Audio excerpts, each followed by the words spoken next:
ಇವತ್ತು ರಾಜ್ಯ ಕಾಂಗ್ರೆಸ್ನ ನಾಯಕರು ಅಂದರೆ ಮುಖ್ಯಮಂತ್ರಿ ಸಿದ್ದರಾಮಯ್ಯ ಹಾಗೂ ಉಪಮುಖ್ಯಮಂತ್ರಿ ಡಿ ಕೆ ಶಿವಕುಮಾರ್ ಸೇರಿದಂತೆ ರಾಜ್ಯ ಕಾಂಗ್ರೆಸ್ ಉಸ್ತುವಾರಿ ರಣದೀಪ್ ಸಿಂಗ್ ಸುರ್ಜೇವಾಲಾ ಅವರು ಸೇರಿದಂತೆ ಒಳಗೊಂಡಂತೆ ಬಹುತೇಕರು ಎಲ್ಲರೂ ಕೂಡ ಕೇಂದ್ರ ಸರ್ಕಾರದ ವಿರುದ್ಧ ಚಿಕ್ಕಬಳ್ಳಾಪುರದಲ್ಲಿ ಒಂದು ಪ್ರಬಲವಾದಂಥ ಹೋರಾಟವನ್ನು ಹಮ್ಮಿಕೊಂಡಿದ್ರು.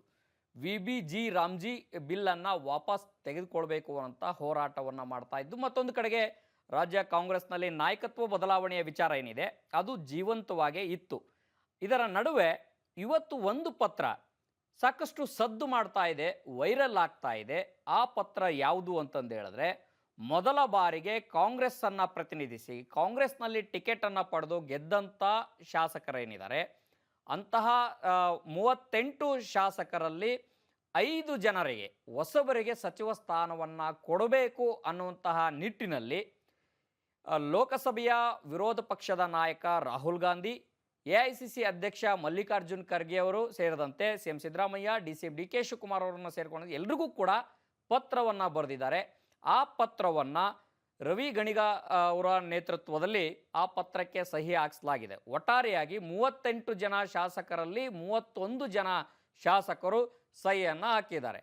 ಈ ಸಹಿ ಹಾಕಿರುವಂತಹ ಪತ್ರ ಇದನ್ನು ಯಾವಾಗ ಈ ಸಹಿ ಸಂಗ್ರಹ ಆಯಿತು ಅನ್ನೋಂಥದ್ದು ನಾವು ನೋಡುವಂಥದ್ದಾದರೆ, ಮೊದಲಿಗೆ ಜಂಟಿ ಅಧಿವೇಶನದ ಸಂದರ್ಭದಲ್ಲಿ ಜನವರಿಯಲ್ಲಿ ಏನೋ ಅಧಿವೇಶನ ನಡೀತಾ ಇತ್ತು. ಆ ಅಧಿವೇಶನ ಸಂದರ್ಭದಲ್ಲೇ ಎಲ್ಲರೂ ಹೋಗಿ ರವಿ ಗಣಿಗ ಸೇರಿದಂತೆ ಅವರ ಒಂದು ತಂಡ ಹೋಗಿ ಮೊದಲ ಬಾರಿ ಆಯ್ಕೆಯಾದಂಥ ಶಾಸಕರಿಗೆ ಕ್ಯಾಬಿನೆಟ್ನಲ್ಲಿ ಅವಕಾಶವನ್ನು ಕೊಡಬೇಕು, ಕ್ಯಾಬಿನೆಟ್ ಪುನರ್ರಚನೆ ಆದರೆ ನಮ್ಮನ್ನು ಕೂಡ ಪರಿಗಣಿಸಬೇಕು, ಇಷ್ಟು ಜನ ಮೊದಲ ಬಾರಿಗೆ ಗೆದ್ದಿದ್ದೀವಿ, ಹಾಗಾಗಿ 5 ಜನರಿಗೆ ಸಚಿವ ಸ್ಥಾನವನ್ನು ಕೊಡಬೇಕು ಅನ್ನುವಂತಹ ಬೇಡಿಕೆಯನ್ನು ಮುಂದಿಟ್ಟು ಸಹಿ ಸಂಗ್ರಹವನ್ನು ಮಾಡಿದರು. ಅವರ ಇಡೀ ಪತ್ರದ ಒಟ್ಟಾರೆ ಸಾರಾಂಶ ಏನಂತಂದು ಹೇಳಿದ್ರೆ, ಹೊಸ ನಾಯಕತ್ವ ಬೇಕು, ಹೊಸಬರಿಗೆ ಅವಕಾಶ ಮಾಡಿಕೊಟ್ರೆ ಒಂದು ರೀತಿ ಅಗ್ರೆಸಿವ್ ಆಗಿ ಕೆಲಸ ಮಾಡ್ತಾರೆ, ಇಡೀ ರಾಜ್ಯಾದ್ಯಂತ ಟೂರನ್ನು ಮಾಡ್ತಾರೆ, ಸರ್ಕಾರದ ಏನೋ ಸಾಧನೆಗಳೇನಿದ್ದಾವೆ ಅದನ್ನು ಪ್ರಬಲವಾಗಿ ಅಗ್ರೆಸಿವ್ ಆಗಿ ಜನರಿಗೆ ಮುಟ್ಟಿಸುವಂಥ ಕೆಲಸವನ್ನು ಕೂಡ ಮಾಡ್ತಾ ಇದ್ದಾರೆ. ಬೇರೆ ಬೇರೆ ರಾಜ್ಯಗಳಿಗೆ ಹೋಲಿಸಿದ್ರೆ, ಅಂದರೆ ಬೇರೆ ಬೇರೆ ರಾಜ್ಯಗಳಲ್ಲಿ ಮೊದಲ ಬಾರಿ ಗೆದ್ದಂಥವರು ಮುಖ್ಯಮಂತ್ರಿ ಆಗಿದ್ದಾರೆ, ಸಚಿವರಾಗಿದ್ದಾರೆ. ಅದರಿಂದ ಒಂದು ಬೇರೆ ಬೇರೆ ಪಕ್ಷಕ್ಕೂ ಕೂಡ ಅಥವಾ ಎಲ್ಲಿ ಹೊಸಬರಿಗೆ ಅವಕಾಶವನ್ನು ಕೊಟ್ಟಿದ್ದಾರೆ ಅಲ್ಲಿ ಒಂದು ರೀತಿ ಹೊಸ ಮನ್ವಂತರ ಶುರುವಾಗಿದೆ. ಆ ಕಾರಣಕ್ಕಾಗಿ ಹೊಸಬರಿಗೆ ಅವಕಾಶ ಮಾಡಿಕೊಡ್ಬೇಕು ಅನ್ನೋಂತಹ ಇಡೀ ಪತ್ರದ ಸಾರಾಂಶ ಆಗಿದೆ. ಆದರೆ ಇದು ಕಳೆದ 1 ತಿಂಗಳ ಹಿಂದೆ ಆಗಿರುವಂತಹ ಸಹಿ ಸಂಗ್ರಹದ ಪತ್ರ ಈಗ ಏಕಾಏಕಿಯಾಗಿ ಯಾಕೆ ಹೊರಗಡೆ ಬಂತು ಅನ್ನುವಂಥದ್ದೇ ಈಗ ಸದ್ಯಕ್ಕಿರುವಂತಹ ರಾಜ್ಯ ರಾಜಕೀಯ ವಲಯದಲ್ಲಿ ಸಾಕಷ್ಟು ಕುತೂಹಲಕಾರಿ ಒಂದಷ್ಟು ಅಂಶಗಳು ಚರ್ಚೆಗೆ ಗ್ರಾಸವಾಗಿದೆ. ಪ್ರಮುಖವಾಗಿ ಪತ್ರದಲ್ಲಿ ಸಹಿ ಹಾಕಿದಂಥವರಿಗೆ ಒಂದಿಷ್ಟು ಕಕ್ಕಾಬಿಕ್ಕಿಯಾಗುವಂಥ ಪ್ರಸಂಗಗಳು ಕೂಡ ಇದ್ದಾವೆ. ಯಾಕೆ ಅಂತಂದು ಹೇಳಿದ್ರೆ, ಸಹಿ ಮಾಡಿದಂಥ ಶಾಸಕರ ಒಟ್ಟಾರೆ ಲಿಸ್ಟನ್ನು ತೆಗೆದುಕೊಂಡಂತ ನೋಡೋದಾದರೆ ಅದರಲ್ಲಿ ಮುಖ್ಯಮಂತ್ರಿ ಸಿದ್ದರಾಮಯ್ಯನವ್ರನ್ನ ಬೆಂಬಲಿಸುವಂಥ ಶಾಸಕರು ಇದ್ದಾರೆ, same time D K Shivakumar ಅವ್ರನ್ನ ಬೆಂಬಲಿಸುವಂಥ ಶಾಸಕರು ಕೂಡ ಇದ್ದಾರೆ. ಈ ಹಿನ್ನೆಲೆಯಲ್ಲಿ ಅದರಲ್ಲೂ ಕೂಡ ಎಐಸಿಸಿ ಅಧ್ಯಕ್ಷ ಮಲ್ಲಿಕಾರ್ಜುನ್ ಖರ್ಗೆ ಅವ್ರನ್ನ ಸಚಿವ ಸತೀಶ್ ಜಾರಕಿಹೊಳಿ ಅವರು ಭೇಟಿಯಾಗಿ ರಾಜ್ಯದಲ್ಲಿರುವಂತಹ ನಾಯಕತ್ವ ಗೊಂದಲ ವಿಚಾರ ಏನಿದೆ ಅದನ್ನು ಬಗೆಹರಿಸಬೇಕು ಅಂತ ಮನವಿ ಮಾಡಿದಂಥ ಸಂದರ್ಭದಲ್ಲಿ ಸ್ವತಃ ಎಐಸಿಸಿ ಅಧ್ಯಕ್ಷರೇ ಹೇಳುವಾಗಂತಾರೆ, ಇದು ಸತೀಶ್ ಜಾರಕಿಹೊಳಿ ಅವರ ಹೇಳಿಕೆಯನ್ನು ಕೋಟ್ ಮಾಡುವಂಥದ್ದಾದರೆ, ಆದಷ್ಟು ಬೇಗ ನಾವೆಲ್ಲರೂ ಕೂಡ ಒಂದು ತೀರ್ಮಾನಕ್ಕೆ ಬಂದಿದ್ದೀವಿ, ಕನ್ಕ್ಲೂಷನ್ಗೆ ಬಂದಿದ್ದೀವಿ ಅನ್ನುವಂಥ ಮಾತನ್ನು ಸ್ವತಃ ಎಐಸಿಸಿ ಅಧ್ಯಕ್ಷ ಮಲ್ಲಿಕಾರ್ಜುನ್ ಖರ್ಗೆ ಅವರು ಹೇಳಿದ್ದಾರೆ ಎನ್ನುವಂಥ ಹೇಳಿಕೆಯನ್ನು, ಭರವಸೆಯನ್ನು ಮಾಧ್ಯಮಗಳ ಮುಂದೆ ಸಚಿವ ಸತೀಶ್ ಜಾರಕಿಹೊಳಿ ಅವರು ಹೇಳಿದ್ರು. ಈ ಹೇಳಿಕೆಗೂ ಅದರ ಜೊತೆಗೆ ಸಿಎಂ ಸಿದ್ದರಾಮಯ್ಯನವರು ತಮ್ಮ ಅಂಕಣದಲ್ಲಿ ಜಾತಿಯ ವಿಚಾರವನ್ನು ಪ್ರಸ್ತಾಪ ಮಾಡುವಂಥದ್ದಕ್ಕೂ, ಅದಕ್ಕೆ ಕಾಂಗ್ರೆಸ್ನಲ್ಲಿ ಯಾರಾದರೂ ಸಮರ್ಥ ನಾಯಕತ್ವ ಏನಾದರೂ ಕೊಡುವಂಥದ್ದಾದರೆ, ಅದು ಒಕ್ಕಲಿಗ ಸಮುದಾಯಕ್ಕೆ ಸಮರ್ಥ ನಾಯಕತ್ವ ಕೊಡುವಂಥದ್ದಿದ್ರೆ ಅದು ಕಾಂಗ್ರೆಸ್ನಲ್ಲಿ ಮಾತ್ರ, ಅದರ ಜೊತೆಗೆ ಯಾರಾದರೂ ದೇವೇಗೌಡರ ಕುಟುಂಬವನ್ನು ಹೊರತುಪಡಿಸಿದರೆ ಯಾರಾದರೂ ಮುಖ್ಯಮಂತ್ರಿ ಆದರೆ ಅದು ಕಾಂಗ್ರೆಸ್ನಲ್ಲಿ ಮಾತ್ರ ಅನ್ನುವಂಥ ಹೇಳಿಕೆಗಳನ್ನು ಉಲ್ಲೇಖಿಸೋದ್ರ ಜೊತೆಗೆ ರಾಜ್ಯ ಕಾಂಗ್ರೆಸ್ನಲ್ಲಿ ದಲಿತ ಮುಖ್ಯಮಂತ್ರಿ ಆಗುವಂಥ ಅವಕಾಶ ಇರುವಂಥದ್ದು ಅದು ಕಾಂಗ್ರೆಸ್ನಲ್ಲಿ ಮಾತ್ರ ಅನ್ನುವಂಥ ವಿಶ್ವಾಸವನ್ನು ವ್ಯಕ್ತಪಡಿಸಿದ್ದಾರೆ. ಅವರ ಈ ಒಂದು ಸತೀಶ್ ಜಾರಕಿಹೊಳಿ ಅವರ ಭೇಟಿ, ಅದರ ಜೊತೆಗೆ ಸಿಎಂ ಸಿದ್ದರಾಮಯ್ಯನವರ ಒಂದಷ್ಟು ರಾಜಕೀಯ ದಾಳಗಳು, ರಾಜಕೀಯ ಲೆಕ್ಕಾಚಾರಗಳನ್ನೆಲ್ಲವನ್ನೂ ಕೂಡ ಗಮನಿಸಿದರೆ ಈ ಪತ್ರ ಹೊರಗಡೆ ಬಂದಿರುವಂಥದ್ದಕ್ಕೂ ಎಲ್ಲೋ ಒಂದು ಕಡೆಗೆ ಒಂದಕ್ಕೊಂದು ಕಾಕತಾಳೀಯಲ್ಲ, ಇದೆಲ್ಲವೂ ಕೂಡ ಪ್ಲ್ಯಾಂಡ್ ಆಗಿ ಒಂದೊಂದೇ ಹೊರಗಡೆ ಬರ್ತಾ ಇದೆ.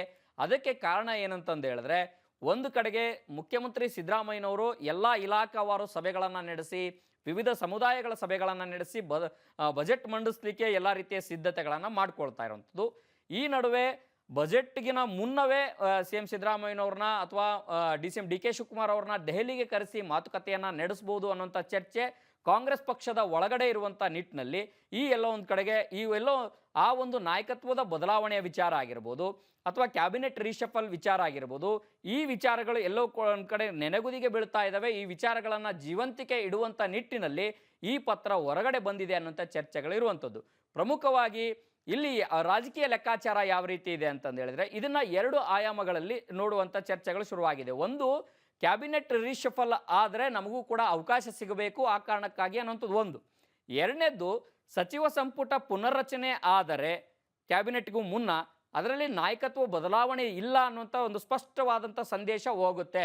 ಈ ಒಂದು ಪ್ಲಾನನ್ನು ಸಿ ಎಂ ಸಿದ್ದರಾಮಯ್ಯನವರ ಬಣದಲ್ಲಿ ಗುರುತಿಸಿಕೊಂಡಿರುವಂಥ ನಾಯಕರು ಎಲ್ಲರೂ ಕೂಡ ಮೊದಲಿಂದನೇ ಮಾಡ್ತಾ ಬರ್ತಾ ಇರುವಂಥದ್ದು. ಆ ಕಾರಣಕ್ಕಾಗಿಯೇ ಸ್ವತಃ ಸಿ ಎಂ ಸಿದ್ದರಾಮಯ್ಯನವರು ಕೂಡ ಸಚಿವ ಸಂಪುಟ ಪುನರ್ರಚನೆ ಆಗಬೇಕು ಅನ್ನುವಂತಹ ಒತ್ತಾಯವನ್ನು ಹೈಕಮಾಂಡ್ ನಾಯಕರಿಗೂ ಕೂಡ ಹೇಳಿದರು, ಮತ್ತು ಹೋಗಿ ಮನವರಿಕೆಯನ್ನು ಕೂಡ ಮಾಡಿಕೊಂಡು ಬಂದಿದ್ದರು. ಆದರೆ ಒಂದು ವೇಳೆ ಕ್ಯಾಬಿನೆಟ್ ರೀಶಫಲ್ ಆಗಿ ಏನಾದರೂ ನಾಯಕತ್ವ ಬದಲಾವಣೆ ಇಲ್ಲ ಅನ್ನುವಂಥದ್ದೇನಾದರೂ ಸಂದೇಶ ಸ್ಟ್ರಾಂಗ್ ಆಗಿ ರವಾನೆ ಆದರೆ ಸಹಜವಾಗಿ ಆ ಸ್ಥಾನದ ಮೇಲೆ ಕಣ್ಣಿಟ್ಟಿರುವಂಥ D C M D K Shivakumar ಅವ್ರಿಗೂ ಕೂಡ ಒಂದಷ್ಟು ಇರುಸುಮುರುಸು ಆಗ್ಬೋದು, ತಮ್ಮ ಶ್ರಮಕ್ಕೆ ಇಲ್ಲಿ ಪ್ರತಿಫಲ ಸಿಗದೇ ಹೋಗಬಹುದು ಅನ್ನುವಂಥ ಒಂದಷ್ಟು ಆತಂಕಗಳು ಕೂಡ ಸಹಜವಾಗಿ ಇರ್ಬೋದು.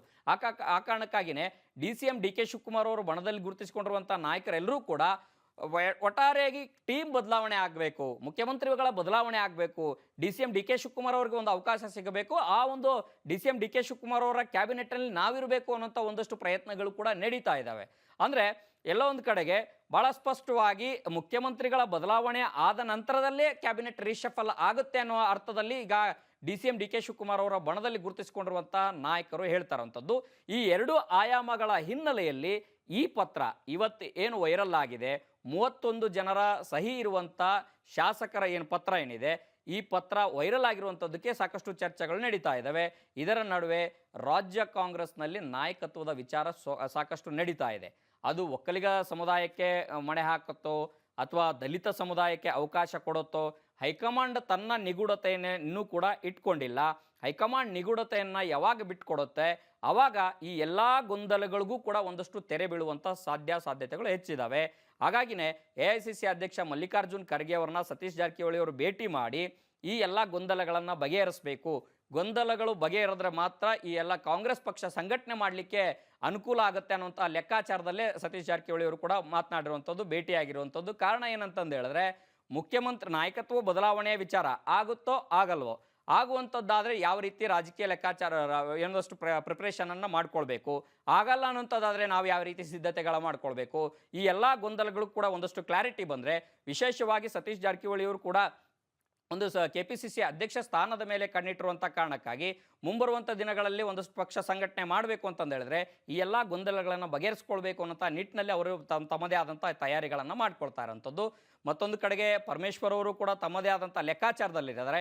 ಈ ಎಲ್ಲ ಗೊಂದಲಗಳೇನಿದೆ, ದೊಡ್ಡ ಕ್ಯಾಪ್ಟನ್ ಯಾರಾಗ್ತಾರೆ ಅನ್ನುವಂತಹ ಕುತೂಹಲ ಇನ್ನೂ ಇದ್ದಾಗಲೂ ಕೂಡ ಒಂದು ವಾದ ಏನಂತಂದು ಹೇಳಿದ್ರೆ D C M D K Shivakumar ಅವ್ರನ್ನ ಬೆಂಬಲಿಸುವಂಥ ಶಾಸಕರ ವಲಯದಲ್ಲಿ ಚರ್ಚೆ ಆಗ್ತಾ ಇರುವಂಥದ್ದು ಏನಂತಂದು ಹೇಳಿದ್ರೆ ಕ್ಯಾಪ್ಟನ್ ಬದಲಾಗದೆ ಹೊರತು ಕ್ರೀಡಾಪಟುಗಳು ಅಂದರೆ ತಂಡದಲ್ಲಿರುವಂತಹ ಯಾರೂ ಕೂಡ ಸದಸ್ಯರು ಬದಲಾಗಲ್ಲ, ಹಾಗಾಗಿ ಕ್ಯಾಪ್ಟನ್ ಬದಲಾಗಬೇಕು ಅನ್ನುವಂಥ ನಿಟ್ಟಿನಲ್ಲಿ ಚರ್ಚೆಗಳನ್ನು ಶುರು ಮಾಡಿದ್ದಾರೆ.